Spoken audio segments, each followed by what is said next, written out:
Hay 4 tumbas escondidas en una de las propiedades más hermosas de California. No las verás en ningún tour turístico. No aparecen en las fotografías que circulan por Instagram. Pero están ahí, en una pequeña colina con vista a jardines que parecen sacados de un cuento de hadas europeo. 4 personas enterradas en lo que debía ser su paraíso personal. Un magnate del oro y del agua. Su esposa. Su hija. Un bebé que apenas vivió un día. Esta no es solo la historia de una mansión espectacular. Es la historia de cómo el dinero puede comprar casi todo, excepto el tiempo. De cómo un hombre construyó un imperio controlando algo que todos necesitamos, agua, y usó esa fortuna para crear un refugio donde esperaba, en sus propias palabras, volverse joven otra vez. No funcionó. Lo que sí funcionó fue crear algo tan extraordinario que sobrevivió mucho más allá de las personas que lo construyeron. Esto es Filoli. Y su historia comienza con un telegrama urgente enviado a través del Atlántico en enero de 1875. William Bowers Bourne, II, tenía solo 17 años cuando ese telegrama lo alcanzó en la Universidad de Cambridge en Inglaterra. Su padre había muerto en circunstancias extrañas. Un arma se había disparado mientras limpiaba su revólver en su estudio de Nob Hill en San Francisco. ¿Accidente? ¿Suicidio? El forense nunca lo determinó con certeza. Lo que sí estaba claro era que William Bourne, Sr. dejaba un desastre financiero monumental. El joven William había sido criado en el lujo absoluto de Nob Hill. Su familia era parte de la aristocracia dorada de San Francisco, esos recién llegados que habían hecho fortunas durante la fiebre del oro y ahora vivían como la realeza europea. Pero todo ese brillo era una ilusión frágil. Cuando el patriarca murió, las deudas comenzaron a aparecer como fantasmas. El activo más importante, la mina Empire cerca de Grass Valley, estaba fallando. La producción de oro había caído dramáticamente. El agua inundaba los túneles más profundos. Los ingenieros decían que la mina estaba acabada, que no se podía extraer oro de manera rentable más allá de los 366 metros de profundidad. William tenía 17 años. Era estudiante de clásicos, no de minería. Pero algo en él, quizás la desesperación, quizás la arrogancia de la juventud, le dijo que todos estaban equivocados. El oro seguía ahí. Solo necesitaban ir más profundo. A los 22 años, William Bourne tomó el control total de las operaciones mineras. Trajo a su primo George Starr, un joven de solo 19 años que entendía la tecnología minera moderna. Juntos reorganizaron todo. Importaron mineros de Cornualles, Inglaterra, hombres cuyas familias habían trabajado minas de estaño y cobre durante generaciones. Estos trabajadores sabían manejar el agua subterránea. Sabían trabajar roca dura. Conocían técnicas que los mineros americanos desconocían. Los primeros años fueron brutales. La mina apenas generaba suficiente dinero para cubrir los costos operativos. Pero William siguió excavando. 457 metros. 548 metros. 610 metros. Cada nivel más profundo representaba una apuesta enorme. Y entonces, la apuesta valió la pena. En 1884, la mina Empire volvió a ser rentable. No solo rentable, espectacularmente rentable. Durante las siguientes 4 décadas, la mina produciría casi 6 millones de onzas de oro, convirtiéndose en una de las minas más ricas de la historia de California. El joven que había sido llamado de regreso de Cambridge había salvado no solo su herencia, había construido un imperio aún mayor. Pero el oro no era suficiente para William. Tenía una visión más amplia. En la década de 1890, dirigió su atención hacia algo que toda ciudad en crecimiento necesitaba desesperadamente: agua. San Francisco estaba explotando demográficamente. Los pocos manantiales naturales y pozos no podían seguir el ritmo. Las compañías privadas de agua libraban guerras brutales por el control del suministro. Para 1890, una compañía había emergido como el monopolio absoluto: Spring Valley Water Company. William comenzó a comprar acciones. No de manera discreta, sino agresiva. Para 1898, William Bowers Bourne II era el presidente de Spring Valley Water Company. Controlaba el suministro de agua para cientos de miles de personas. Establecía las tarifas que pagaban. Decidía dónde se instalarían las tuberías y qué vecindarios recibirían servicio primero. Era, literalmente, el dueño del agua que fluía hacia cada hogar de San Francisco. El arreglo lo hizo espectacularmente rico. También lo hizo espectacularmente impopular. Los residentes de San Francisco pagaban 24 centavos por 1000 galones de agua. Los Ángeles, con agua de propiedad municipal, pagaba solo 10 centavos por la misma cantidad. Los periódicos publicaban caricaturas que representaban a Spring Valley como un pulpo estrangulando a la ciudad. Los escritores editoriales exigían la propiedad pública. A William no le importaba especialmente lo que dijeran los periódicos. Creía que la empresa privada hacía las cosas mejor que el gobierno. Dirigía Spring Valley Water Company de manera eficiente. La infraestructura funcionaba. El agua fluía. Pero sabía que el monopolio no podría durar para siempre. San Francisco ya estaba planeando una alternativa, un proyecto masivo para represar el valle de Echechi y llevar agua a través de 160 millas desde las montañas de Sierra Nevada. Ese proyecto tomaría décadas. Mientras tanto, William controlaba algo que todos necesitaban. Para 1914, William Bowers Bourne, II tenía 57 años. Era dueño de una propiedad en San Francisco en la calle Webster. Era dueño de Empire Mine Cottage en Grass Valley. Era dueño de Muckross House en Irlanda. Tenía inversiones en compañías de gas, bancos, bienes raíces. Tenía todo lo que un industrialista de la Edad Dorada podría querer. Excepto una cosa. Un lugar en el campo cerca de San Francisco donde él y su esposa Agnes pudieran escapar. Un lugar para entretener. Un lugar para hacer jardinería. Un lugar para, en sus palabras, volverse joven otra vez. Comenzó a buscar terrenos en la península de San Francisco. Los precios eran razonables. El terremoto de 1906 había llevado a muchas familias adineradas a construir propiedades fuera de la ciudad. Los Cracker estaban allí. Los Cole. Los Carolans. William quería algo diferente. No quería ser visible desde el camino. Quería privacidad. Quería tierra con agua. En 1914, lo encontró. 265 hectáreas en Woodside, en el extremo sur de Crystal Springs Reservoir. Su propio embalse. La tierra de su propia compañía de agua. La ubicación perfecta. Llamó a su arquitecto, un hombre con quien había trabajado antes. Un hombre que entendía tanto las grandes declaraciones como la practicidad de California. Willis Polk atendió la llamada. La tierra que William compró se encontraba en la ladera este de las montañas de Santa Cruz, mirando hacia un valle que contenía 2 embalses masivos. Crystal Springs Reservoir no era un accidente de la naturaleza. Spring Valley Water Company lo había construido represando arroyos que alguna vez fluyeron libremente hacia la bahía de San Francisco. El embalse superior se había completado en la década de 1870. El inferior siguió 2 décadas después. William conocía esta tierra íntimamente.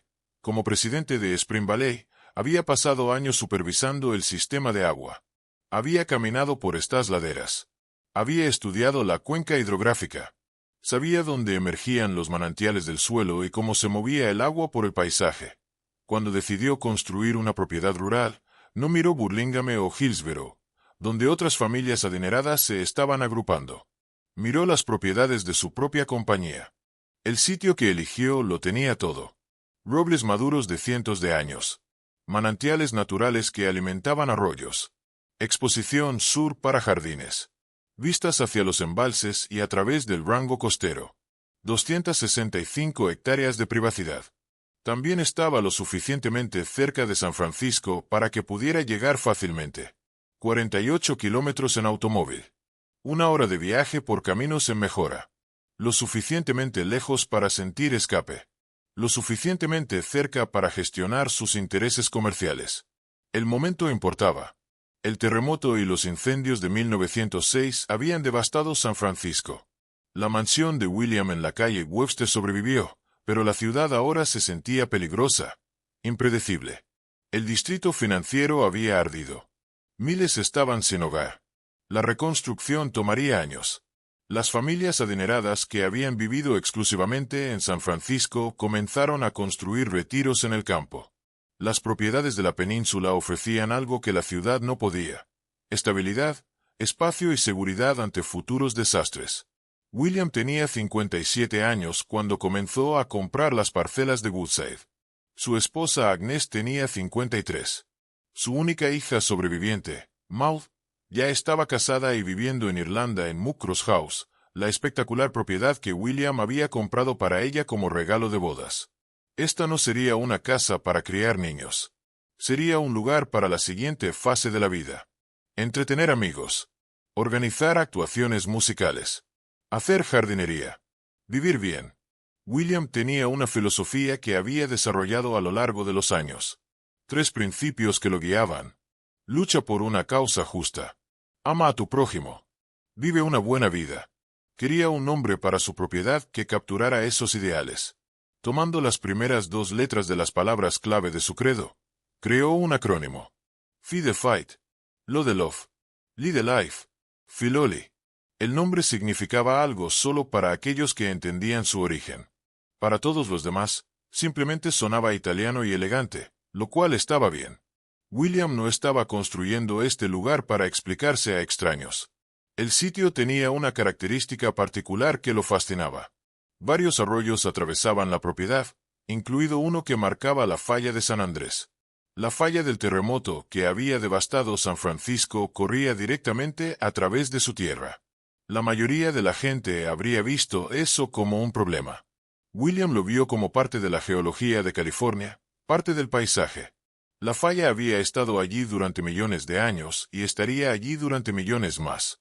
Construyes cuidadosamente y aceptas que este es territorio de terremotos. La preocupación más grande era hacer que la propiedad fuera autosuficiente. William quería jardines extensos, lo que significaba irrigación. Quería huertos de frutas. Quería producir tanto como fuera posible en el sitio en lugar de depender de proveedores externos. Afortunadamente, el agua era lo único que nunca le faltaría. Los manantiales en la propiedad proporcionaban agua limpia durante todo el año. Si eso no era suficiente, literalmente era dueño del embalse de abajo. Para fines de 1914, William había adquirido toda la tierra que quería. Ahora necesitaba un arquitecto que pudiera diseñar algo apropiado. La casa tenía que reflejar su posición. Estilo georgiano, la arquitectura de la riqueza y el establecimiento. Pero también tenía que funcionar en California. Eso significaba adaptarse al clima, usar materiales locales donde fuera práctico, crear algo que pareciera que pertenecía en lugar de algo trasplantado de Virginia. William había trabajado con Willis Polk antes. Polk había diseñado la mansión de la calle Webster en San Francisco en 1896. Diseñó Empire Cottage en la mina de oro. Entendía el gusto de William. Más importante aún, Polk entendía cómo crear edificios que hicieran una declaración sin gritar. La llamada salió. Ven a Woodside. Mira el sitio. Diseña algo digno de la ubicación. Willis Polk llegó. Caminó por la tierra y comenzó a imaginar. Willis Jefferson Polk tenía 57 años cuando William Bone le pidió que diseñara Filoli. Había estado practicando arquitectura durante 35 años. Había sobrevivido a la bancarrota profesional, la tragedia personal y la destrucción completa del centro de San Francisco en el terremoto y los incendios. Para 1914, Polk era uno de los arquitectos más respetados de California. Diseñaba bancos, mansiones, edificios de oficinas. Su edificio Halidi en Sutter Street presentaba una revolucionaria pared cortina de vidrio. Polk y Bowron tenían una relación basada en la confianza. William no microgerenciaba. Le dijo a Polk lo que quería en términos generales, luego dejó trabajar al arquitecto. La mansión de la calle Webster había tenido éxito porque Polk entendió que William quería dignidad, no ostentación. Filoli requeriría algo diferente. El sitio exigía una composición horizontal. Construir hacia arriba se vería ridículo en esta propiedad extensa. La casa necesitaba extenderse por el paisaje, anclándose a la ladera mientras aprovechaba las vistas. Polk eligió el revival georgiano como el estilo principal. Simetría, equilibrio, construcción de ladrillo. La arquitectura de la Virginia colonial e Inglaterra. Tradicional. Establecida. Conservadora. Exactamente la imagen que William quería proyectar. Pero California no era Virginia. Polk hizo adaptaciones críticas. En lugar de pizarra, Especificó tejas de arcilla roja para el techo. El color y el material pertenecían a las Misiones Españolas de California. Las tejas podían manejar el clima y se veían apropiadas en el paisaje. Diseñó trabajos de ladrillo en Flemish Bond, alternando cabeceras y tensores, creando un patrón sutil. Más interesante que el Bond común. Más caro. El tipo de detalle que separaba la arquitectura seria de la mera construcción. El plan se centraba en un gran salón transversal que corría perpendicular a la entrada. Esto creaba una enfilada, una serie de habitaciones que se abrían una dentro de otra a lo largo de un eje. Desde la sala de recepción, podías mirar a través de la sala de estar hacia el comedor y vislumbrar la biblioteca más allá. Los palacios europeos usaban esta técnica para crear drama y demostrar riqueza. Pouk la implementó en Filoli para hacer que la casa se sintiera más grande de lo que era y para enmarcar vistas a través del edificio.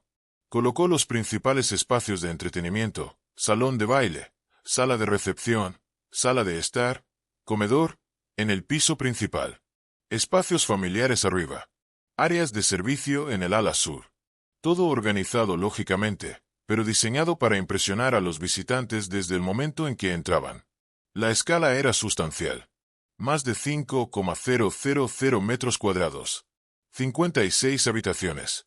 Pero Pouk evitó la exageración grotesca de algunas mansiones de la Edad Dorada. Sin salones de entrada de 27 metros de altura. Sin salones de baile que pudieran albergar a 500 personas. Filoli era grande pero aún se sentía como una casa donde la gente realmente vivía. La construcción comenzó en 1915. El sitio requirió una preparación extensa. Nivelación para crear terrazas. Trabajo de cimentación que pudiera manejar cargas sísmicas. Traer materiales y artesanos capacitados. Pouk supervisaba pero no aparecía en el sitio diariamente. Estaba haciendo malabares con múltiples proyectos. Su oficina manejaba los detalles. El contratista general gestionaba a los trabajadores. Usaron roca de desecho de la mina Empire, piedra que había salido de la tierra al buscar oro, como elementos decorativos y material de cimentación. A William le gustaba el simbolismo. El oro que construyó su fortuna literalmente se convirtió en parte de la propiedad. Ladrillo por ladrillo, la casa tomó forma. La fachada georgiana emergió. Se instalaron ventanas francesas para capturar la luz y enmarcar las vistas del jardín. Las chimeneas se elevaron en pares, arqueadas y elegantes. Dentro, los artesanos instalaron pisos de parquet en diferentes patrones para cada habitación principal. Roble en el salón de baile. Paneles de nogal negro americano en la biblioteca. Molduras talladas por todas partes. Techos de yeso con detalles sutiles. El salón de baile sería la habitación más grande. 9,75 metros de ancho, 21 metros de largo, con un techo de 6,85 metros de altura. No enorme según los estándares de palacio, pero lo suficientemente espacioso para que 100 invitados bailaran cómodamente. Agnès Bonne se involucró en ciertos detalles. La sala de música necesitaba una acústica excelente. Era una pianista consumada y quería organizar conciertos de cámara. La cocina tenía que ser funcional para el personal que preparaba comidas para grandes reuniones. William se centró en los problemas más grandes. Asegurarse de que la casa se conectara correctamente con los jardines que ya estaba planeando.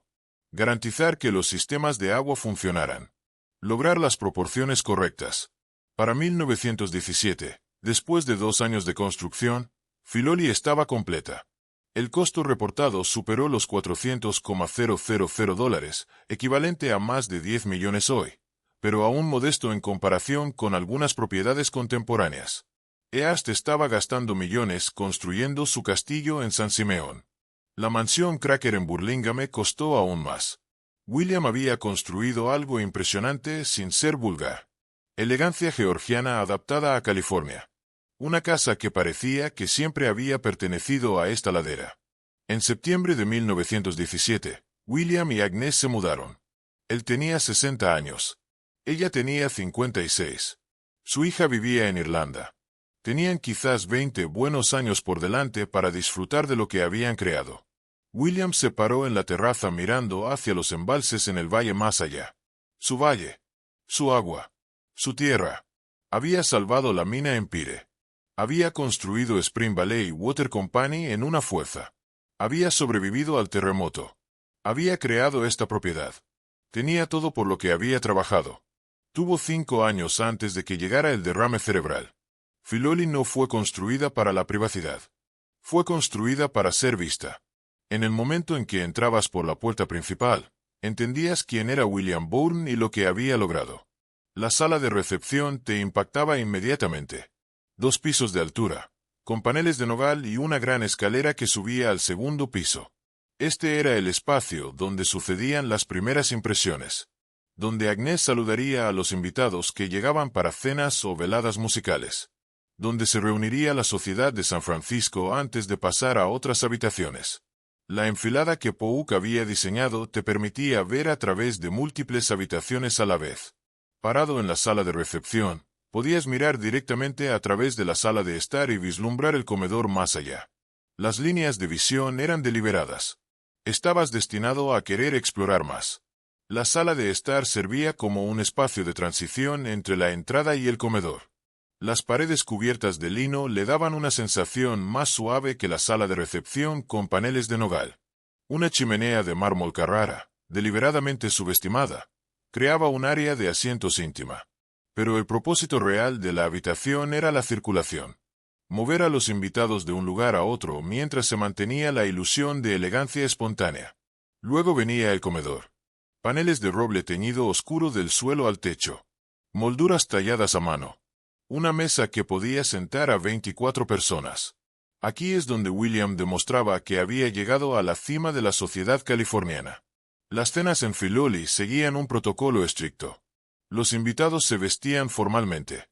Aparecían múltiples platos en secuencia cuidadosa, preparados por el personal en la cocina y llevados a través de la despensa del mayordomo.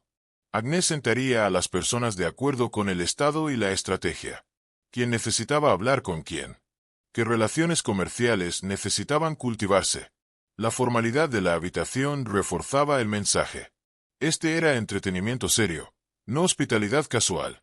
Pero el salón de baile superaba todo lo demás. 21 metros de largo, 9,75 metros de ancho con un techo que se elevaba a 6,85 metros. La escala era impresionante. Pisos de parquet en roble blanco de cuarto aserrado. Paredes pintadas de un pálido color verde agua adornadas con pan de oro en las molduras. 2 candelabros masivos colgaban del techo, modelados según los del Salón de los Espejos en Versalles. Cristal y bronce dorado. No eran reproducciones. Eran interpretaciones escaladas apropiadamente para la habitación. La chimenea dominaba el extremo lejano. Estilo barroco en mármol Caravaggio con decoraciones de ormolu que mostraban a Hércules y el león de Nemea. El tipo de chimenea que pertenecía a un palacio europeo. Esta habitación era el dominio de Agnès. Era patrona de la Sinfónica de San Francisco y la ópera. Organizaba actuaciones de música de cámara aquí. Su piano estaba listo. Los músicos invitados actuarían. Las audiencias de 50 a 100 personas se sentarían en un arreglo cuidadoso escuchando música que resonaba en el techo alto. El salón de baile también podía acomodar bailes, recepciones de bodas, bailes de debut para hijas de la sociedad. Era el espacio más impresionante de la casa, diseñado específicamente para demostrar que Filoli podía organizar eventos que igualaran cualquier cosa en San Francisco propiamente dicho. Pero aquí está lo que los visitantes no veían. La maquinaria que hacía que todo funcionara. La despensa del mayordomo conectaba el comedor con la cocina. Aquí, el personal tenía acceso a todo lo que necesitaban. Una caja fuerte de entrada para guardar la plata. Un tablero de llamadas eléctrico que mostraba qué habitaciones necesitaban servicio. Un montaplatos para mover alimentos y platos entre pisos. La cocina en sí era utilitaria, pero masiva. Un techo recubierto de 5,18 metros de altura ayudaba a disipar el calor de la cocción. Estufas industriales. Áreas de trabajo. Almacenamiento. Durante eventos grandes, el personal preparaba hasta 9 comidas al día. Desayuno, almuerzo y cena para la familia arriba. Comidas separadas para los sirvientes. Lo que requiriera el evento. Hasta 35 empleados vivían y trabajaban en Filoli en varios momentos. Cocineros, amas de llaves, criadas, jardineros, choferes. Trabajaban jornadas de 14 horas con un día libre cada 2 semanas. Esto era estándar para propiedades adineradas del período. Los cuartos de los sirvientes ocupaban el ala sur. Habitaciones pequeñas. Baños compartidos. Muebles básicos. Estos espacios no estaban destinados a ser vistos por los invitados. Eran puramente funcionales. La separación entre espacios públicos y privados era absoluta. Cuando los Bourne entretenían, los invitados experimentaban elegancia y lujo. No veían el trabajo requerido para producirlo. William y Agnes organizaban eventos con frecuencia en los años inmediatamente posteriores a la finalización. Veladas musicales. Cenas para asociados comerciales. Reuniones de fin de semana para amigos de San Francisco. La casa funcionaba exactamente como estaba diseñada. Impresionaba a todos. Confirmaba la posición de William en la cima de la sociedad californiana. Demostraba que podía construir algo digno de su fortuna. Durante algunos años, todo funcionó perfectamente. El salón de baile se llenó de música. El comedor organizó cenas elegantes. La sala de recepción recibió a la élite de San Francisco. Agnes tocaba el piano para los invitados. William discutía negocios con asociados en la biblioteca. Usaban la casa de la manera en que estaba destinada a ser usada. Y luego, en el verano de 1921, todo cambió. William tenía 64 años. Había estado sintiéndose extraño. Dolores de cabeza. Mareos ocasionales. Nada dramático. Nada que pareciera serio. Hasta que llegó el derrame cerebral. Mientras Willis Pope construía la casa, William Bourne estaba planeando algo igualmente ambicioso afuera. 6.5 hectáreas de jardines formales. No jardines de cabaña ingleses con desorden romántico. No espacios de meditación japoneses. Jardines formales en la gran tradición europea. Geometría. Simetría. Estructura. William sabía lo que quería. Habitaciones de jardín que se conectaran arquitectónicamente con la casa, creando una visión unificada. Quería espacios para diferentes propósitos. Entretenimiento. Paseos. Contemplación tranquila. Cultivar flores y verduras. Lo que necesitaba era alguien que entendiera la arquitectura del jardín. Bruce Porter recibió la llamada en 1917. Porter tenía 54 años, una figura renacentista en el mundo del arte de San Francisco. Pintaba murales. Diseñaba ventanas de vidrio emplomado. Creaba jardines para clientes adinerados. Había sobrevivido al terremoto y ayudado a reconstruir las instituciones culturales de la ciudad. Más importante aún, Porter entendía cómo los jardines deberían relacionarse con la arquitectura.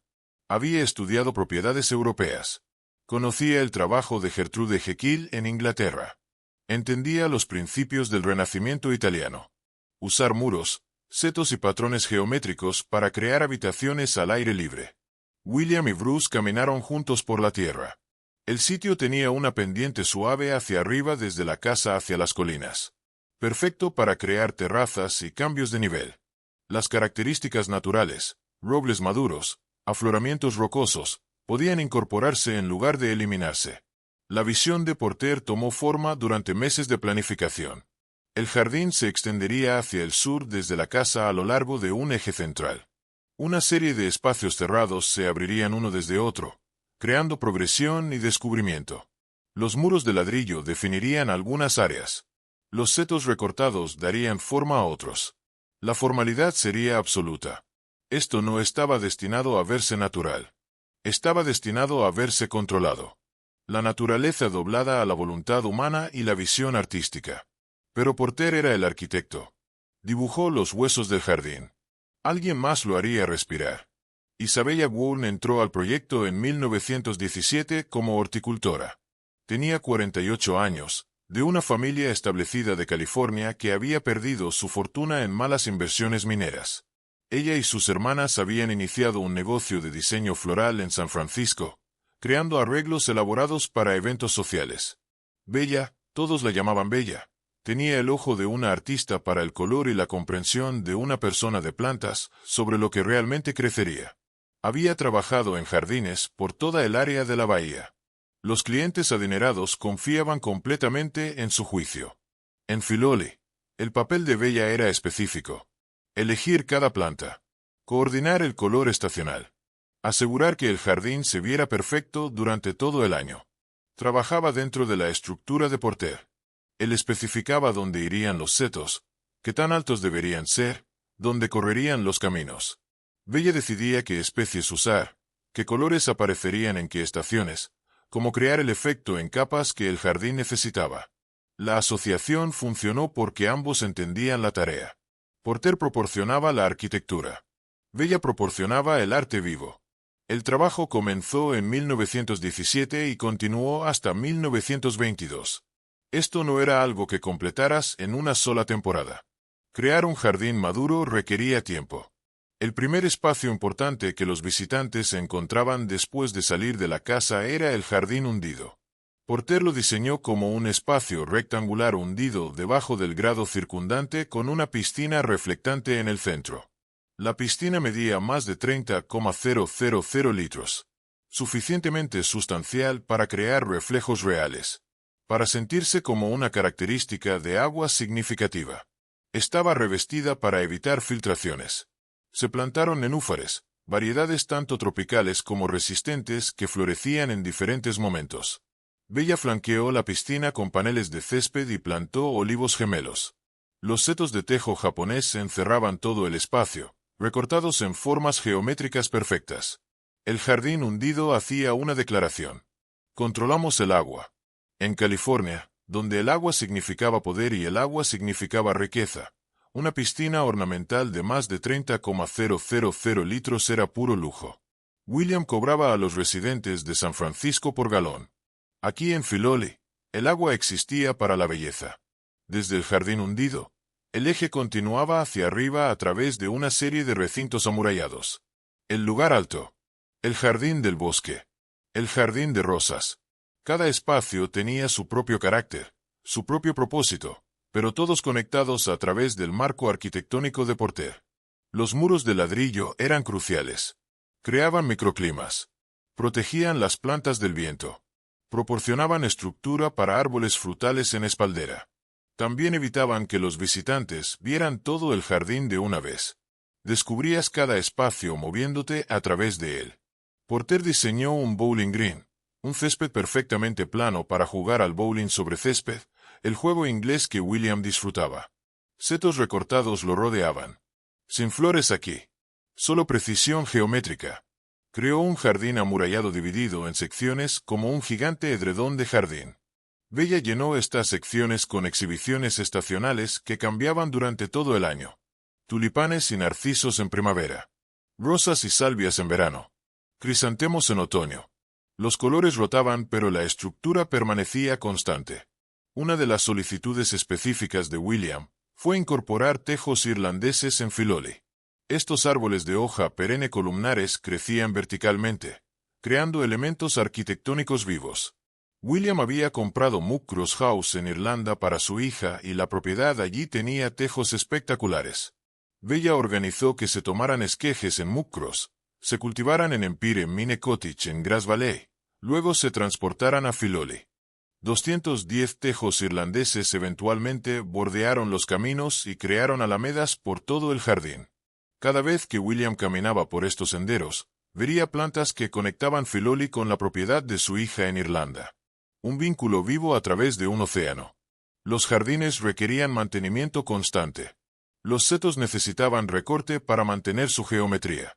Las flores tenían que ser descabezadas y reemplazadas estacionalmente. Los céspedes necesitaban corte. Los caminos necesitaban deshierde. Para finales de la década de 1920, Filoli empleaba a 12 jardineros de tiempo completo. El jardinero jefe, Luis Mariconi, vivía en el sitio y supervisaba el trabajo. Permanecería en Filoli durante 50 años. Bella Warren continuó supervisando las plantaciones y los esquemas de color.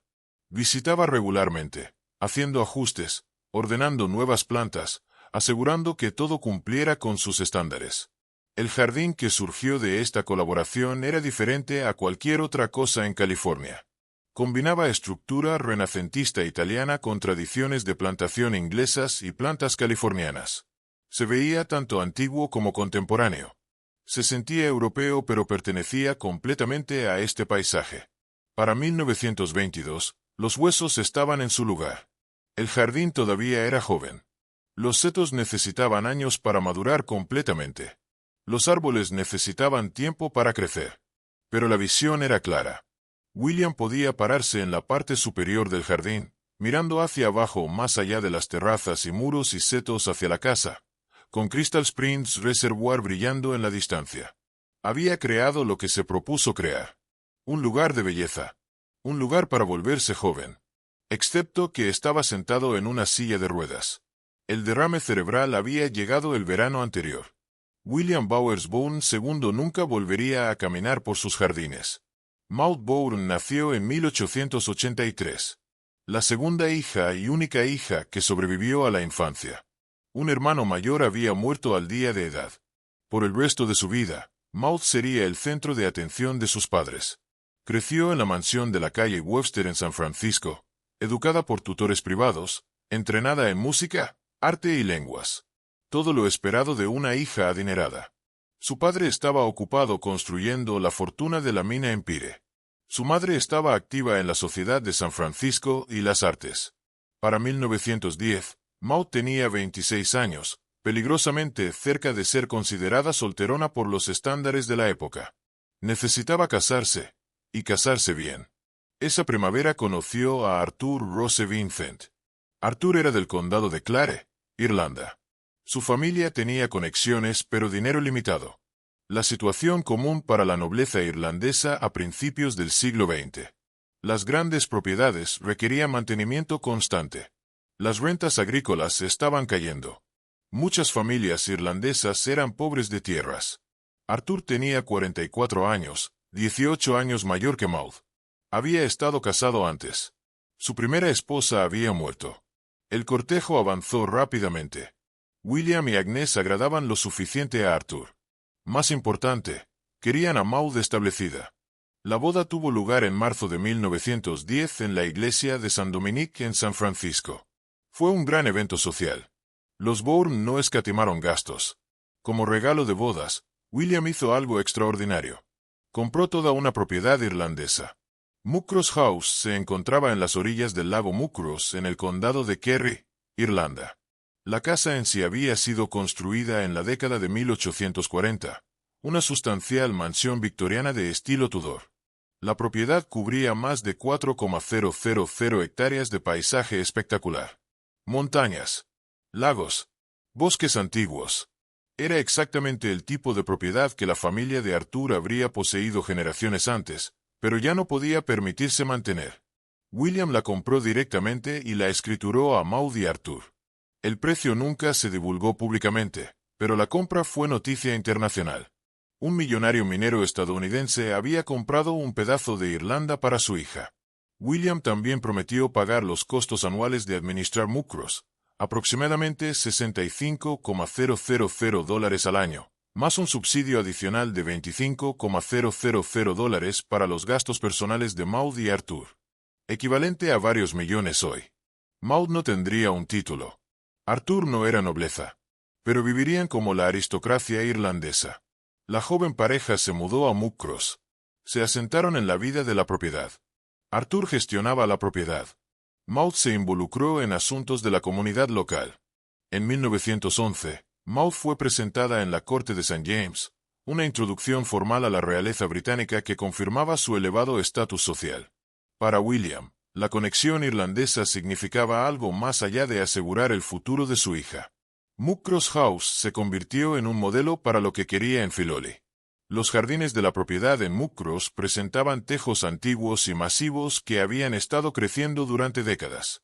William organizó que se tomaran esquejes para que pudieran cultivarse plantas idénticas en Filoli.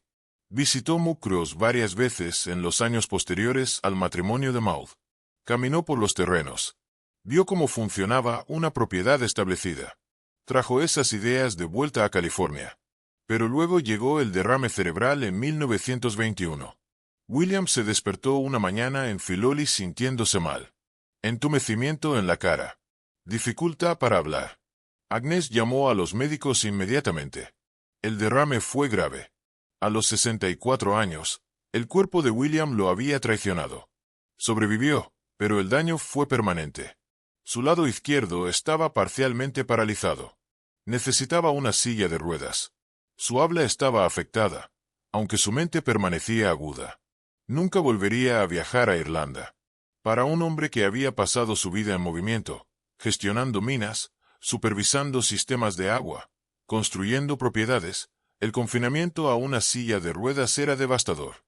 Los jardines que había creado seguían siendo accesibles, al menos parcialmente.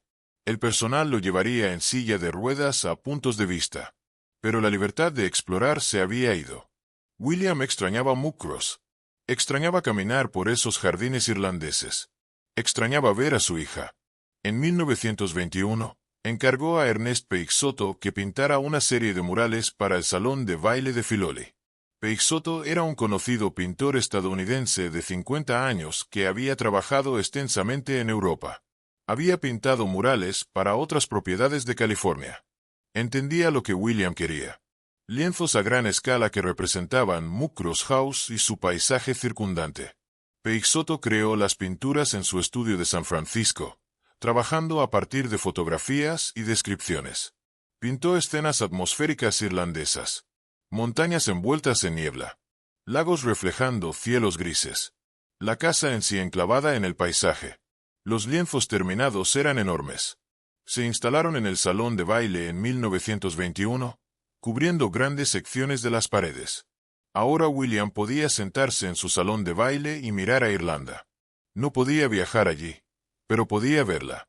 Cada vez que era llevado a esa habitación, veía la propiedad de su hija. Maud visitaba Filoli cuando podía, cruzando el Atlántico en barco, un viaje que tomaba semanas. Pero su vida estaba en Irlanda ahora. Tenía responsabilidades allí. Los años pasaron. William continuó sufriendo pequeños derrames cerebrales adicionales. Su condición empeoró gradualmente. Permanecía mentalmente alerta, pero físicamente debilitado. Agnes lo cuidaba mientras mantenía la propiedad. Continuaba organizando reuniones más pequeñas cuando William se sentía capaz. Mantenía los jardines según sus estándares. Cada mañana, si el clima lo permitía, el personal llevaba a William en silla de ruedas a un lugar específico en la parte superior del jardín. Desde allí, podía ver hacia abajo más allá de las terrazas hacia la casa, con los embalses y el valle extendido más allá. Su valle, su agua, su creación. Se sentaba allí, incapaz de caminar, mirando lo que había construido. En 1929, llegó un telegrama de Nueva York. Maud había estado viajando de regreso a Irlanda después de visitar a amigos en Manhattan. Había contraído neumonía durante el viaje. Para cuando el barco atracó, estaba gravemente enferma. Murió en Manhattan el 18 de noviembre de 1929. Tenía 45 años. William y Agnes quedaron devastados. Su única hija sobreviviente se había ido. William estaba demasiado débil para viajar a Nueva York para el funeral. Agnes fue sola. El cuerpo de Maud fue traído de vuelta a California. Fue enterrada en el cementerio familiar en la propiedad de Filoli, junto al hermano bebé que murió al nacer. Después de la muerte de Maud, William comenzó a vender sus propiedades. La mina Empire fue vendida a Newmont Mining Corporation. Estaba poniendo sus asuntos en orden. Había construido un imperio, creado Filoli, asegurado el futuro de su hija en Irlanda. Ahora su hija estaba enterrada en el jardín, y él estaba atrapado en una silla de ruedas. La conexión irlandesa que tanto había significado se convirtió en una fuente de dolor. Los murales del salón de baile mostraban un lugar que nunca volvería a ver, donde su hija había vivido y nunca regresaría. William duró 7 años más. El verano de 1921 comenzó normalmente en Filoli. William tenía 64 años, todavía gestionando sus intereses comerciales a pesar de pasar más tiempo en la propiedad. Agnes tenía 59 años, cada vez más enfocada en los jardines. La casa y los terrenos estaban completos. Los jardines estaban madurando maravillosamente.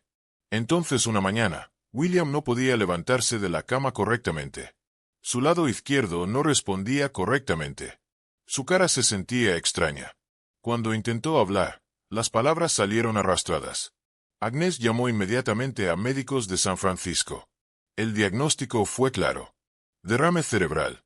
Daño significativo al lado derecho de su cerebro, afectando el lado izquierdo de su cuerpo. En 1921, no había tratamiento efectivo para el derrame cerebral más allá del reposo y esperar que el paciente no tuviera otro. Los médicos no podían hacer nada más que esperar y evaluar el daño. William sobrevivió al evento inicial, pero la parálisis permaneció. Su pierna izquierda estaba tan débil que caminar era imposible. Su brazo izquierdo tenía función limitada. Su habla estaba afectada, aunque aún podía comunicarse. Su mente permanecía completamente clara, lo que significaba que entendía exactamente lo que le había sucedido. Una silla de ruedas se volvió permanente. El hombre que había salvado la mina Empire empujando más profundo cuando otros dijeron detente. Que había construido Spring Valley Water Company en un monopolio. Que había creado Filoli como su obra maestra. Ese hombre ahora estaba confinado a una silla, dependiente de otros para moverlo. Para alguien tan activo como había sido William, esto era su propia forma de muerte. La casa requirió modificaciones. Rampas donde había habido escalones. Puertas más anchas para acomodar la silla de ruedas. Arreglos para que el personal asistiera con las necesidades diarias. Los jardines se convirtieron en salvación y tortura. William aún podía ser llevado afuera en silla de ruedas. El personal lo llevaría a puntos de vista específicos, lugares donde los caminos eran lo suficientemente nivelados para que la silla se detuviera con seguridad. Cada mañana, si el clima lo permitía, pedía ser llevado al punto alto del jardín. Desde allí, podía ver hacia abajo las terrazas hacia la casa y hacia Crystal Springs Reservoir más allá. Su embalse. La infraestructura de su compañía de agua. El valle que había controlado durante años. Podía verlo todo. Simplemente ya no podía caminar a través de él. Agnes se ajustó a su nuevo papel. Siempre había estado activa en el desarrollo de la propiedad, pero ahora se volvió esencial para su operación. Se reunía con jardineros. Tomaba decisiones sobre plantaciones. Gestionaba al personal del hogar. También se convirtió en la compañera principal de William. Habían estado casados durante 40 años. Lo había visto construir un imperio. Ahora lo veía disminuir. Pero William no estaba listo para rendirse por completo. Encargó los murales de Muckross para el salón de baile. Pinturas enormes que mostraban la propiedad irlandesa de su hija. Si no podía viajar a Irlanda, traería Irlanda a Filoli. Continuó gestionando sus intereses comerciales, al menos las partes que no requerían presencia física. Los asociados venían a Filoli para reuniones. Leía informes. Tomaba decisiones. Pero su cuerpo seguía traicionándolo. Sufrió derrames cerebrales adicionales, más pequeños a lo largo de los años. Cada uno le quitaba algo más. Agnes se convirtió en sus ojos y piernas para los jardines. Caminaba por los senderos, luego regresaba para describir lo que había visto. ¿Qué flores estaban floreciendo? ¿Cómo se veían los setos?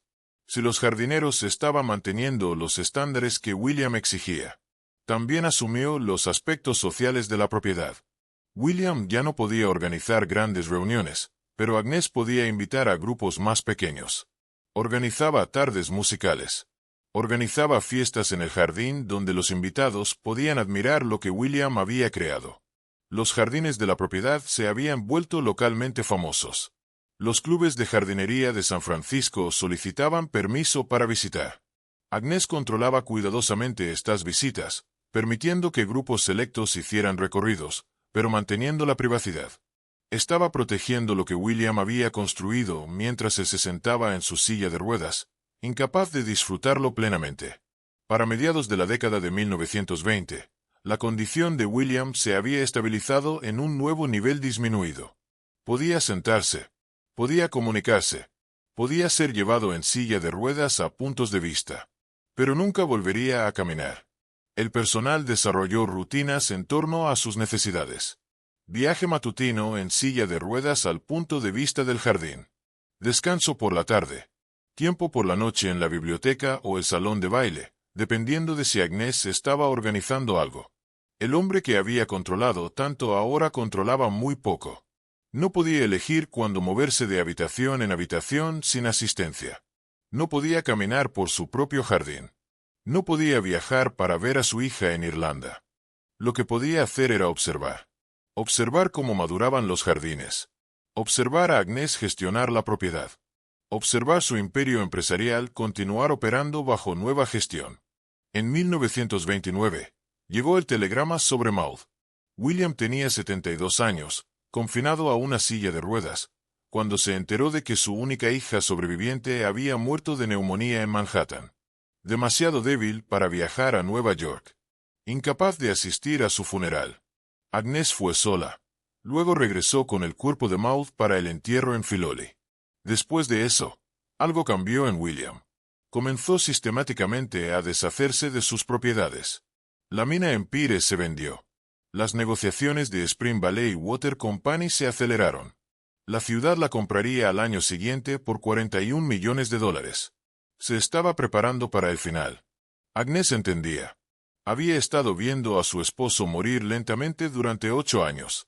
El derrame cerebral no lo había matado, pero había comenzado un proceso que no podía detenerse.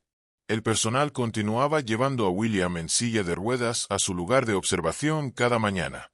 Se sentaba allí mirando hacia abajo a los jardines y hacia el valle más allá, pensando lo que sea que piense un hombre cuando su imperio está terminando.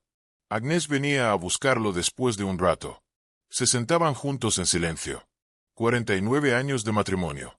La mayor parte había sido buena. La última década había sido dura. Ella tenía 73 años. Estaba cansada. En enero de 1936, Agnes se enfermó.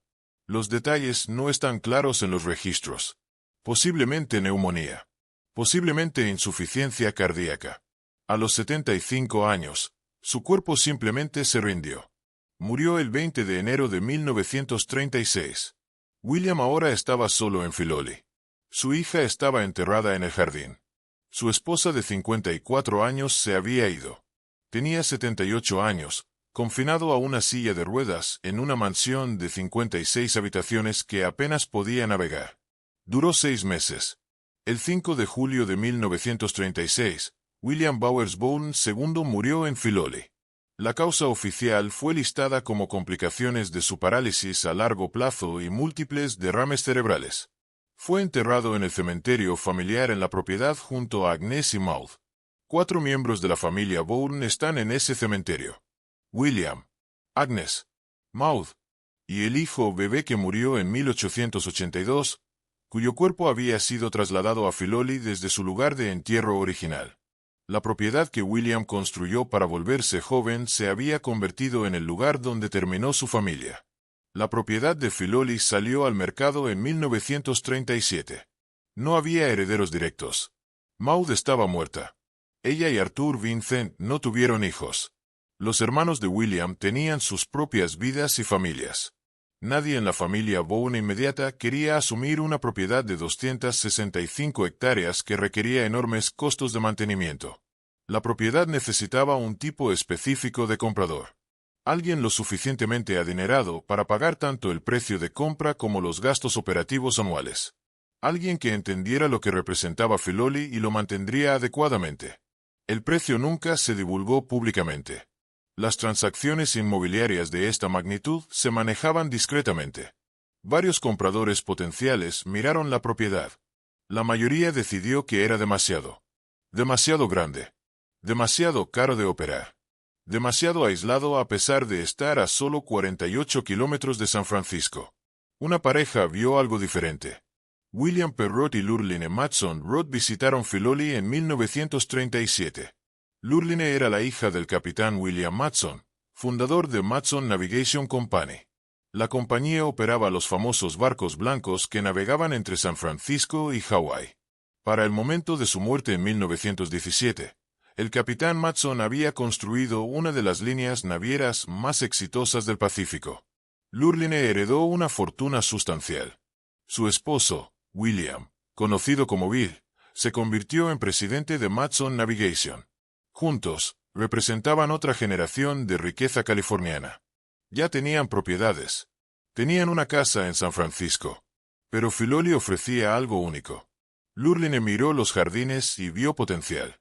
Era una jardinera consumada, conocedora de plantas y diseño. Las 5 hectáreas de jardines formales en Filoli ya eran espectaculares, pero podía imaginar expandirlos aún más. Vivió un retiro en el campo donde podían escapar de las obligaciones sociales de San Francisco. Un lugar para relajarse. La casa era lo suficientemente impresionante para entretener cuando fuera necesario, pero lo suficientemente privada para sentirse como escape. Tenían 3 hijos. Gemelas, Lurline y Berenice, que eran adolescentes en 1937. Un hijo, William, que tenía 21 años. La familia podía usar la propiedad para reuniones. Los Roth compraron Filoli más tarde ese año. Se mudaron y comenzaron a hacer la suya. La transición fue respetuosa. Lurline entendía lo que los Bourne habían creado. No quería borrar su visión. Quería construir sobre ella. Muchos de los muebles originales se habían vendido antes de que la propiedad cambiara de manos, pero las características arquitectónicas permanecieron. El salón de baile con sus murales de mucros. El comedor con paneles de roble. La gran escalera de la sala de recepción. Lurline gradualmente volvió a amueblar la casa con piezas apropiadas al periodo. Trabajó con decoradores para asegurar que las habitaciones se vieran habitadas en lugar de museísticas. Pero su verdadera pasión eran los jardines. Isabella Bourne todavía estaba viva en 1937. Aún supervisaba las plantaciones en Filoli. Tenía 68 años con décadas de experiencia creando jardines para las familias más adineradas de California. Lurline se acercó a Bella sobre continuar el trabajo. Las dos mujeres desarrollaron una fuerte relación de trabajo. Bella tenía estándares exigentes y no toleraba clientes que intentaban microgestionar. Pero Lurline conocía las plantas. Entendía el diseño. Respetaba la experiencia de Bella. Juntas, comenzaron a expandir los jardines más allá de lo que William Bourne había creado. Lurline quería más diversidad botánica. Estaba particularmente interesada en camelias, rododendros y azaleas. Plantas que prosperaban en el clima de la península y proporcionaban color durante todo el año. El área del jardín boscoso recibió gran atención. Nuevas plantaciones crearon capas de textura e interés estacional. Las plantas amantes de la sombra llenaron áreas bajo los robles maduros. El objetivo era hacer que las áreas más salvajes de la propiedad fueran tan interesantes como los jardines formales. Lurline también quería una piscina. No solo una pequeña piscina de natación, sino una instalación sustancial que pudiera acomodar a la familia y los invitados. La piscina se construyó en 1946. Su colocación requirió una consideración cuidadosa. Necesitaba sentirse integrada en el diseño del jardín en lugar de impuesta sobre él. Bella diseñó el pabellón de la piscina y las plantaciones circundantes. También organizó que se trasplantara una sección de la alameda de tejos irlandeses. Mover árboles maduros para crear el telón de fondo para el área de la piscina. El trabajo fue técnicamente desafiante. Mover tejos establecidos sin matarlos requería experiencia. Pero tuvo éxito. El área de la piscina parecía que siempre había sido parte del plan del jardín. La salud de Bill Roth comenzó a declinar a fines de la década de 1950. Como William Bourne antes que él, Bill sufrió un derrame cerebral. La piscina había sido construida en parte pensando en su rehabilitación. La natación se consideraba terapéutica. Bill murió en 1963. Lurline quedó viuda a los 70 años. Continuó viviendo en Filoli sola, manteniendo la propiedad con la misma atención que siempre le había dado. Todavía trabajaba en los jardines. Todavía organizaba reuniones sociales selectas. Isabella Bourne había muerto en 1950, lo que significaba que Lurline asumió más responsabilidad directa por las decisiones del jardín. Consultaba con arquitectos paisajistas cuando era necesario, pero conocía los jardines íntimamente. Entendía que crecía dónde y por qué. Para la década de 1970, Lurline tenía más de 80 años. La propiedad requería mantenimiento constante. La casa necesitaba actualizaciones. Los jardines necesitaban cuidado durante todo el año. Enfrentó la pregunta que eventualmente enfrenta cada propietario de una propiedad histórica. ¿Qué sigue? No tenía interés en vender a alguien que pudiera dividir la propiedad o no mantenerla adecuadamente. Había pasado casi 40 años en Filoli. Entendía lo que representaba. No solo su propia historia, sino la historia de California. Había una organización que podría preservar la propiedad adecuadamente. El Fideicomiso Nacional para la Preservación Histórica. Lurline se acercó al fideicomiso a principios de la década de 1970. ¿Podrían asumir la propiedad? ¿La mantendrían como un sitio histórico? ¿Podría el público eventualmente visitar? El fideicomiso estaba interesado. Filoli era exactamente el tipo de propiedad que existían para preservar. Una propiedad intacta de principios del siglo XX que contaba una historia significativa sobre la riqueza y la cultura estadounidense. Las negociaciones tomaron tiempo. El fideicomiso necesitaba asegurarse de que pudieran costear el mantenimiento continuo. Lurline necesitaba asegurarse de que preservarían lo que ella y los Bourne habían creado. En 1975, Lurline Matson Road donó toda la propiedad de Filoli al Fideicomiso Nacional para la Preservación Histórica. La donación incluyó la casa, los jardines y las hectáreas circundantes. También proporcionó una dotación sustancial para ayudar a cubrir los costos operativos anuales. Su razonamiento era simple. Resumido en una oración: Filoli es demasiado hermosa para ser privada. La propiedad se abrió al público más tarde ese año. Por primera vez desde 1917, extraños podían caminar por los jardines que William Bourne, Bruce Porter e Isabella Bourne habían creado. Podían ver la casa que Willis Polk había diseñado. Podían entender lo que la riqueza de la Edad Dorada había construido. Lurline se mudó a una casa más pequeña cerca. Vivió para ver a Filoli tener éxito como un sitio público, atrayendo visitantes que apreciaban lo que había ayudado a preservar. La propiedad que había sido construida para la visión de un hombre y mantenida por la dedicación de una mujer se había convertido en algo más grande. Ahora pertenecía a todos. Pero antes de que se hiciera famosa como sitio público, antes de la preservación y los visitantes y el reconocimiento, sucedió algo más. Hollywood descubrió Filoli. En 1978, 3 años después de que Filoli se abriera al público, llegó un equipo de filmación. El director Warren Beatty estaba haciendo A Haven Can What, una comedia fantástica sobre un jugador de fútbol americano que muere prematuramente y regresa a la Tierra en un cuerpo diferente. La película necesitaba una ubicación que representara el lujo definitivo. Una mansión tan hermosa que pudiera ser plausiblemente el cielo. Los buscadores de locaciones de Beatty encontraron Filoli. El salón de baile se convirtió en un gimnasio donde el personaje de Beatty hacía ejercicio. Los terrenos proporcionaron impresionantes tomas exteriores. Los jardines formales ofrecían el tipo de belleza atemporal que requería el guión. A Haven Can What fue una gran producción de estudio con distribución significativa. Cuando se estrenó, millones vieron Filoli sin conocer su nombre o historia. Solo vieron una de las propiedades más hermosas jamás capturadas en película. La película tuvo éxito comercial y crítico. Recibió 9 nominaciones al Premio de la Academia. La exposición puso a Filoli frente a una audiencia enorme. Pero eso no fue nada comparado con lo que vino después.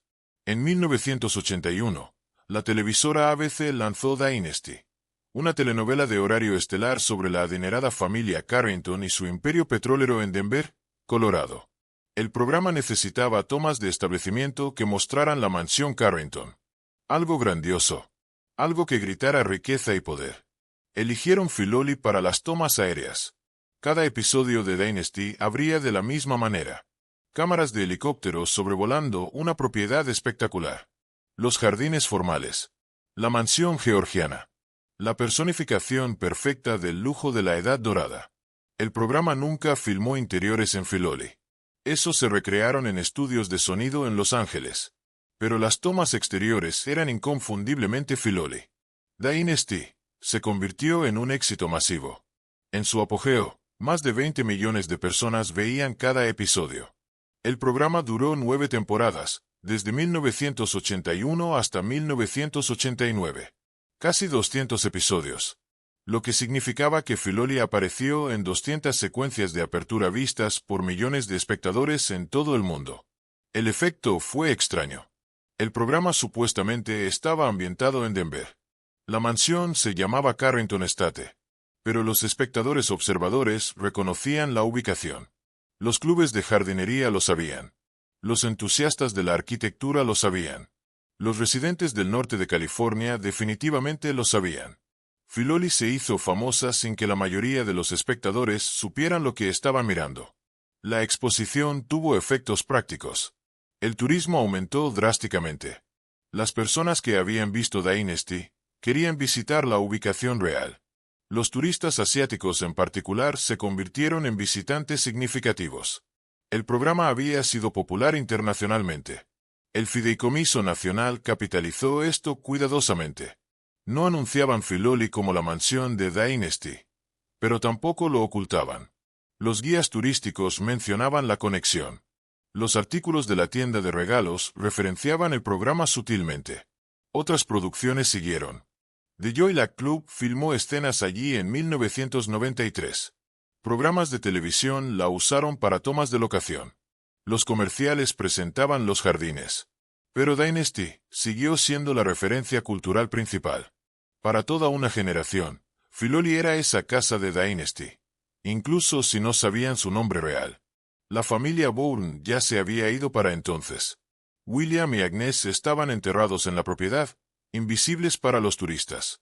Maud estaba enterrada junto a ellos. Su historia no era parte del tour público en los primeros años. Lurline Road murió en 1985, 10 años después de donar la propiedad. Vivió lo suficiente para ver a Filoli tener éxito como sitio público, pero no fue testigo de su fama máxima. El Fideicomiso Nacional gestionaba Filoli como una organización sin fines de lucro. Los voluntarios dirigían los tours. Los clubes de jardinería trabajaban en las plantaciones. Los programas educativos traían grupos escolares para aprender sobre historia y horticultura. Para la década de 2000, Filoli estaba atrayendo cientos de miles de visitantes anualmente. Los jardines permanecían espectaculares. El mantenimiento continuo los mantenía según los estándares que Isabella Bourne habría exigido. La casa fue gradualmente reamueblada con piezas apropiadas al periodo, muchas donadas por familias que habían conocido a los Bourne o los Roth. Los murales de Muckross del salón de baile fueron preservados y restaurados. El comedor se veía muy parecido a como era en la época de William. En 2023, Filoli volvió a aparecer en las noticias internacionales por razones completamente diferentes. El presidente Joe Biden y el presidente chino Xi Jinping necesitaban una ubicación para una cumbre informal durante la conferencia APEC en San Francisco. Necesitaban un lugar privado, seguro e impresionante suficiente para representar a ambas naciones. Eligieron Filoli. El 15 de noviembre de 2023, los dos líderes más poderosos del mundo se reunieron en la propiedad que William Bourne había construido. Caminaron por los mismos jardines que William había diseñado. Hablaron en habitaciones que Willis Polk había creado. La reunión generó una enorme cobertura mediática. Los medios de noticias internacionales mostraron los jardines de Filoli. Los analistas diplomáticos discutieron la importancia del escenario. Los medios chinos prestaron especial atención. La propiedad ya era bien conocida entre los turistas chinos desde los años de Dynasty. La cumbre Biden 11 representó algo inesperado. Esta propiedad privada construida por un monopolista del agua que murió hace casi 90 años se había convertido en un terreno neutral para la diplomacia internacional. Del retiro privado de William Bourne a locación de Hollywood al lugar de encuentro diplomático, la propiedad había vivido múltiples vidas. Pero sobrevivió porque Lurline Road tomó una decisión crucial en 1975. Podría haberla vendido, dividido, dejado que se convirtiera en otra cosa. En cambio, la regaló. Demasiado hermosa para ser privada. Esas 5 palabras salvaron a Filoli. Hoy, Filoli atrae a más de 400,000 visitantes anualmente. Vienen de todo el mundo. De China, donde Dynasty hizo famosa la propiedad.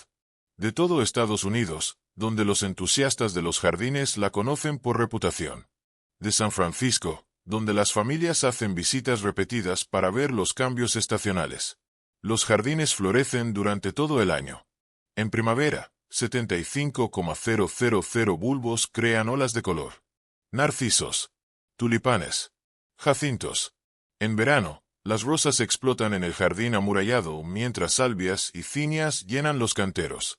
El otoño trae crisantemos y colores cambiantes de hojas. El invierno presenta camelias floreciendo en el jardín del bosque. El personal de horticultura planta según fotografías históricas e historias orales. Mantienen la visión que Isabella Bourne estableció y Lurline Roth expandió. El jardín se ve simultáneamente histórico y contemporáneo. Arraigado en el pasado pero vivo en el presente. La casa opera como museo, aunque llamarla así subestima lo que representa. Esto no es una reliquia preservada. Es una propiedad completa de la Edad Dorada que sobrevivió intacta. La mayoría de las propiedades de este periodo fueron destruidas o drásticamente alteradas. Los vecinos peninsulares de Filoli, la propiedad Cracker, la mansión Cole, docenas de otros, fueron divididos, demolidos o convertidos a otros usos. La era posterior a la Segunda Guerra Mundial vio cambios sociales masivos. Mantener propiedades enormes se volvió económicamente impracticable e incómodamente social. Filoli sobrevivió debido al momento y la suerte. Pasó de los Bourne a los Roth al fideicomiso nacional sin ser nunca dividida o vendida a desarrolladores. Las 265 hectáreas permanecieron intactas. Eso la hace extraordinaria. Filoli representa algo que ya no existe en ningún otro lugar. Un ejemplo completo de cómo vivía la élite de la Edad Dorada de California. Puedes caminar por cada habitación principal. El salón de baile todavía tiene los murales de Muckross de Ernest Peixoto. El comedor conserva sus paneles de roble. La sala de recepción se ve muy parecida a cuando Agnes Bourne saludaba a los invitados. La cocina muestra la maquinaria requerida para apoyar el entretenimiento elegante. La despensa del mayordomo revela el trabajo invisible. Los cuartos de los sirvientes demuestran las divisiones de clase que hicieron posibles tales propiedades. Filoli no oculta los aspectos menos cómodos de su historia.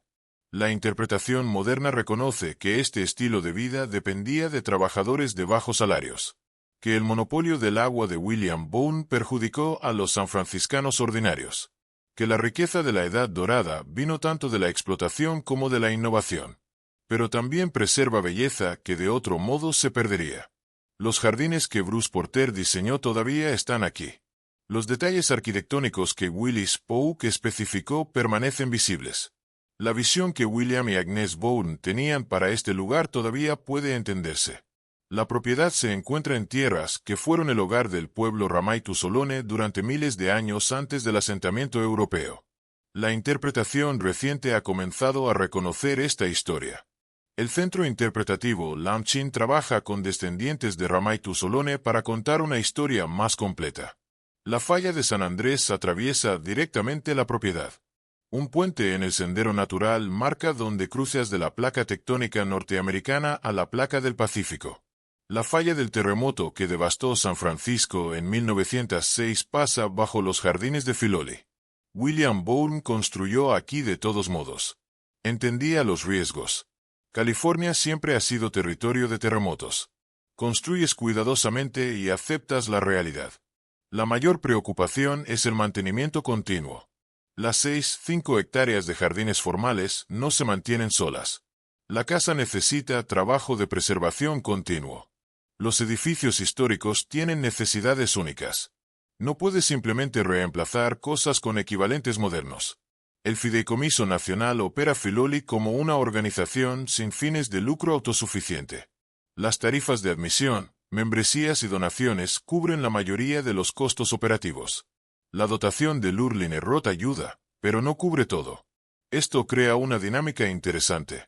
La propiedad construida por riqueza privada extrema ahora opera como espacio público apoyado por muchas pequeñas contribuciones. Se ha vuelto democrática de una manera que William Bourne nunca pretendió. Los programas educativos traen a miles de escolares para aprender sobre historia, horticultura, arquitectura. Los clubes de jardinería estudian las plantaciones. Los estudiantes de arquitectura examinan el diseño de Willis Polk. Los historiadores investigan a las familias Bourne y Roth. La cumbre Biden 11 en 2023 creó un interés renovado. La cobertura mediática internacional presentó Filoli a audiencias que nunca habían oído hablar de ella. Los turistas chinos ya familiarizados con la propiedad desde Dynasty vinieron en mayor número. Esa cumbre también demostró la relevancia continua de Filoli. No es solo una pieza de museo. Es un lugar donde todavía suceden eventos significativos. Se celebran bodas en los jardines. Los eventos corporativos usan los terrenos. Los conciertos ocurren en el salón de baile donde Agnes Bourne una vez tocó el piano. La propiedad permanece activa, no congelada. 4 tumbas se encuentran en un pequeño cementerio en la propiedad. William Bowers Bourne II. Agnes Moody Bourne. Maud Bourne Vincent. Un hijo bebé que murió en 1882. Los visitantes normalmente no ven estas tumbas. No son parte del tour público. Pero están ahí. Recordatorios de que este fue el hogar de alguien. Que personas reales vivieron aquí. Sufrieron aquí. Murieron aquí. William construyó Filoli como un lugar para volverse joven. En cambio, se convirtió en el lugar donde terminó su familia. Y donde comenzó su legado. La propiedad que creó lo ha sobrevivido por casi 90 años hasta ahora. Probablemente durará más que este siglo. La preservación del Fideicomiso Nacional asegura que las generaciones futuras verán lo que construyó. Si William aprobaría que Filoli se convirtiera en espacio público es imposible saberlo. La construyó para privacidad. Controló el acceso rígidamente. El pensamiento de 400,000 extraños caminando por sus jardines cada año podría haberlo horrorizado. Pero él se fue. Agnes se fue. Maud se fue. Lurline Roth se fue. Filoli permanece. Los jardines florecen cada primavera exactamente como Isabella Bourne los diseñó. El salón de baile todavía resuena con música ocasionalmente. El embalse que William controlaba todavía brilla en la distancia. La propiedad sobrevive porque Lurline Roth entendió algo que William Bourne no podría haber sabido en 1917 cuando terminó la construcción. Algunas cosas son demasiado hermosas para guardar. Algunos lugares pertenecen a todos, ya sea que sus constructores lo pretendieran o no. Filoli fue construida por la fortuna y el ego de un hombre. Sobrevivió porque una mujer eligió regalarla. Ese es su verdadero legado. No la riqueza que la creó. No la tragedia que la marcó. Sino la decisión de compartirla. 400.000 personas caminan por el sueño de William Bourne cada año. Ven lo que él vio. Caminan donde él caminó. Se paran donde él estuvo en su silla de ruedas, mirando hacia abajo a los jardines y hacia el valle más allá. Su imperio se fue. Spring Valley Water Company se disolvió hace décadas. La mina Empire cerró en 1956. La fortuna se dispersó. Pero el jardín permanece. La casa se mantiene. La visión persiste. Eso es lo que sobrevive de la Edad Dorada. No el dinero. No el poder. La belleza. Y quizás eso es suficiente. Cuando William Bowers Bourne II se sentaba en su silla de ruedas en la parte superior del jardín, mirando hacia la casa que había construido y el valle que había controlado, no podría haber imaginado en que se convertiría Filoli. La construyó como un retiro privado. Un lugar donde la élite de San Francisco podía reunirse lejos de la ciudad. Una declaración de sus logros. Un regalo para su esposa. Una conexión con su hija en Irlanda. Murió allí en 1936, enterrado en el jardín junto a su familia. Filoli pasó a los Roth, quienes agregaron su propio capítulo. Lurline expandió los jardines. Mantuvo la propiedad durante casi 40 años. Luego hizo algo inesperado. Lo regaló todo.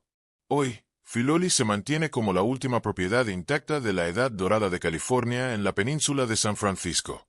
Cada propiedad similar fue dividida, demolida o drásticamente alterada. Solo Filoli sobrevivió completa.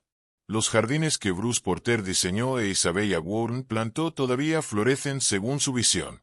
La casa que Willis Pope creó todavía demuestra su comprensión de la arquitectura georgiana adaptada a California. 400.000 personas visitan anualmente. Ven belleza creada por riqueza extrema, pero preservada para todos. Caminan por habitaciones donde William y Agnes se entretenían. Ven murales pintados para un hombre que ya no podía viajar. Experimentan un ejemplo completo de cómo vivía la élite de California hace un siglo. La historia no es simple. William Bourne construyó su fortuna controlando el agua de San Francisco, un monopolio que perjudicó a la gente común. La mina Empire que financió Filoli empleó trabajadores en condiciones peligrosas por salarios bajos. El estilo de vida elegante que representa la propiedad dependía de sirvientes trabajando jornadas de 14 horas. Pero Filoli también preserva belleza irreemplazable. Jardines que tomaron décadas en madurar. Arquitectura que demuestra artesanía excepcional. Una visión que tuvo éxito completamente. La familia Bourne se fue. Su fortuna se dispersó. Sus negocios se disolvieron o vendieron. Pero la propiedad permanece porque Lurline Broth entendió algo profundo. Algunas cosas son demasiado hermosas para guardar. Filoli no estaba destinada a ser pública. Fue construida para privacidad. William probablemente estaría consternado por los grupos de turistas caminando por sus jardines. Pero William no está aquí para objetar. Su único legado sobreviviente es lo que construyó. Y ese legado ahora pertenece a todos. La propiedad sobrevive, cambiada pero intacta. Los jardines florecen. La casa se mantiene. La visión persiste. Eso es lo que permanece de la Edad Dorada. No los imperios. No las fortunas. Los jardines. Si visitas Filoli hoy, caminarás por senderos donde William fue llevado en su silla. Verás el salón de baile donde Agnès tocaba el piano. Te pararás donde Lurline trabajó durante décadas preservando lo que los Bourne crearon. No verás el cementerio familiar. No es parte del tour. Pero entenderás por qué importa Filoli. ¿Por qué valió la pena preservarla?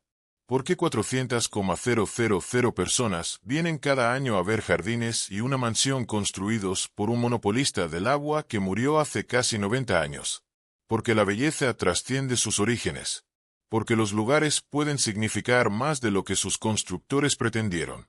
Porque a veces las cosas que creamos nos sobreviven de maneras que nunca imaginamos. Filoli es demasiado hermosa para ser privada. Lurline Broth tenía razón. Y debido a esa decisión, debido a ese regalo, algo extraordinario sobrevivió. Una ventana completa a una era que se fue.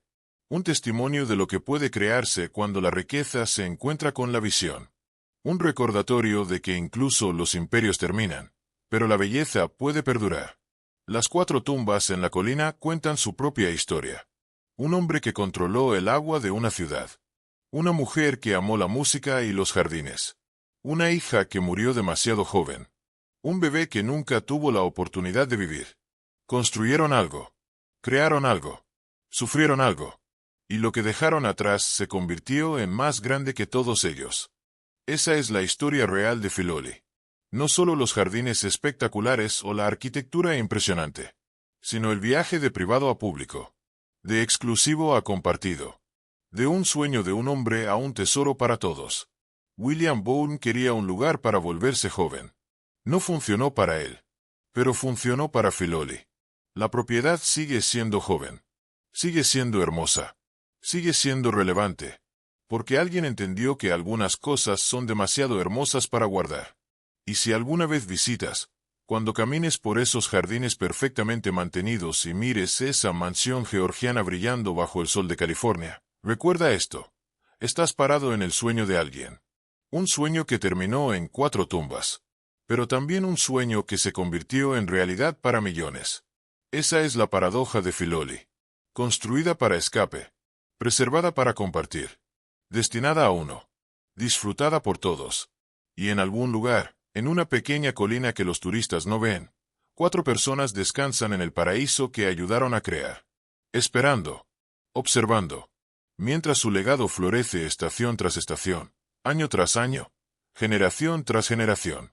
Eso es Filoli. El sueño de la Edad Dorada que terminó en 4 tumbas. Y se convirtió en algo eterno. Si esta historia te fascinó tanto como a nosotros, dale like a este video. Si quieres más historias sobre mansiones legendarias, familias poderosas y los secretos que esconden las propiedades más hermosas del mundo, suscríbete al canal Old Money Club. Porque la historia de la riqueza siempre es más complicada, más trágica y más hermosa de lo que parece a simple vista. Nos vemos en el próximo video, donde descubriremos otra joya arquitectónica y las vidas extraordinarias que se vivieron dentro de sus muros.